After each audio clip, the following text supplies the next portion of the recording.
Jack, it's 7 in the morning. I know, Grace, I need help. The presentation is at 10. The CEO is going to be there. I've been awake since 4. Since 4? Jack. I was practicing. I must have practiced it 40 times. And Grace, I just looked at my slides. My slides say color, C-O-L-O-U-R, British spelling. The company is American. Everyone in that room is American. Does that matter? Does it matter? It probably won't derail the look presentation. But it might make me look like I don't know which variety of English I'm speaking, and then the CEO will wonder if I actually know what I'm talking about, and— Jack, stop. Here's what we're going to do. We have 3 hours. We are going to prepare you for this presentation so thoroughly that not only will you nail it, you will also understand the difference between British and American English forever. And so will everyone listening right now. Okay, yes, let's do this. Good morning, everyone, or whatever time it is where you are. I'm Grace.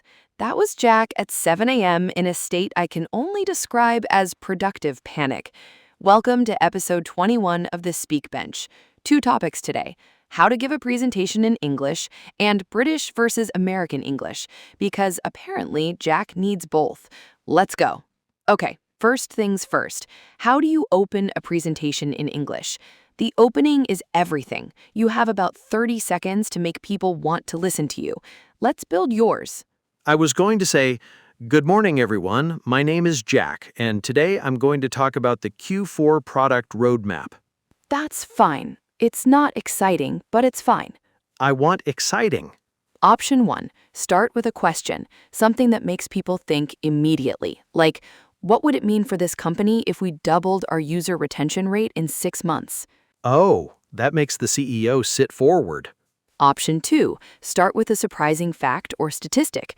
Did you know that companies who clearly define their Q4 roadmap in October see on average 30% better execution by December? Is that a real statistic? The principle is real. The exact number is yours to research. The point is, a surprising number makes people pay attention. What's option 3? Option 3, start with a short story or scenario. Imagine it's December 31st. Your team has hit every target. The product launched on time. The users love it. How did you get there? That's what today is about. That's the one. Grace, that's the one. That's exactly how I want to open. And then, after your hook, you introduce yourself briefly and outline your structure. Something like, I'm Jack, Senior Product Manager. Today, I'll cover 3 areas: our goals, our strategy, and what success looks like by December. This should take about 20 minutes, and I'll take questions at the end. I'll cover 3 areas: our goals, our strategy, what success looks like. I'll take questions at the end. Now, signposting language. This is how you guide your audience through your presentation, so they always know where you are. Signposting? Like road signs. You tell people where you're going before you go there. Let's start with, to begin with, I'd like to look at, moving on to our second point, as I mentioned earlier, to summarize, and finally. So instead of just jumping to the next slide, you say, moving on to our second point, and then move. Exactly. It sounds small, but it makes a huge difference. People follow you much more easily. They don't get lost. Okay, now the color situation. Let's talk British versus American English, because you need to know this today, and it's genuinely one of the most interesting topics in the English language. Why are there 2 versions anyway? American English developed separately from British English after American independence in the 1700s. Noah Webster, the man who created the first American dictionary, deliberately simplified many spellings. He wanted American English to be its own thing. So Noah Webster is personally responsible for my slide situation. In a way, yes. Let's go through the main differences. Spelling first. British English uses the ORU ending: color, favor, honor, neighbor. American English drops the U: color, favor, honor, neighbor. My slides say color. Should I change them? For an American audience, yes, ideally. But if there's no time, just mention it briefly and move on. Don't make it a big deal, and it won't be one. What about actual different words, not just spellings? So many. Lift versus elevator. British people take the lift, Americans take the elevator. Same thing, completely different word. Oh, like biscuit. In Britain, a biscuit is what Americans call a cookie. In America, a biscuit is a completely different bread thing. Exactly. One of the most confusing ones. Let me give you more. Flat versus apartment. Brits live in flats, Americans in apartments. Rubbish versus garbage or trash. Brits take out the rubbish, Americans take out the garbage. What about petrol versus gas? Perfect example. British English, you fill up with petrol. American English, you get gas. Same fuel, completely different word. And cars, boot versus trunk. In cars, the boot of a car in British English is the trunk in American English. The bonnet, the front cover over the engine, is the hood in American English. This is actually really interesting. What about football? Because in America, football is a completely different sport. In British English, football is what Americans call soccer. In American English, football is American football with the helmets and the padding. This causes enormous confusion at international companies. Confirmed. My new colleague Mark from London said he loves football. I assumed we were talking about the same sport. We were not. That is a classic Harrison and Cole cross-cultural moment. To our listeners, if you've ever been confused by this, you are absolutely not alone. If today's episode is useful, please like and subscribe to The Speak Bench and comment below. Do you prefer British or American English? And give us one word in both varieties. Let me give you some workplace vocabulary differences because these are directly relevant to Jack's world now. Holiday versus vacation. In British English, you go on holiday.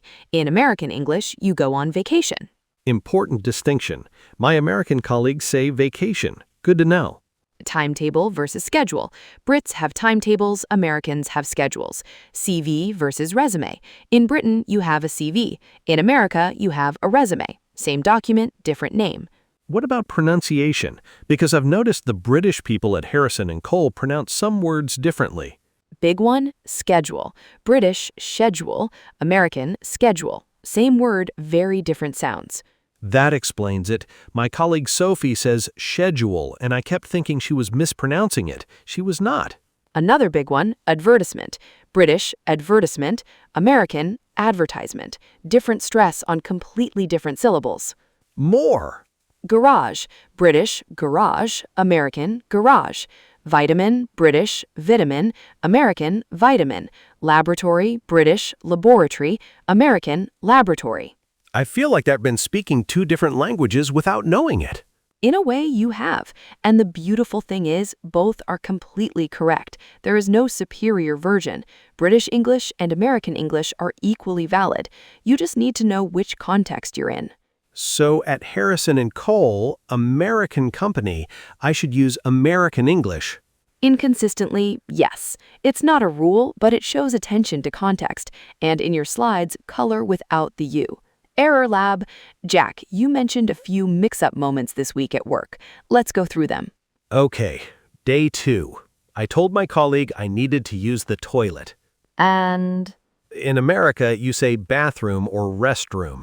Toilet is technically understood, but it's considered quite direct. My colleague looked slightly taken aback. in British English, toilet is completely normal and polite.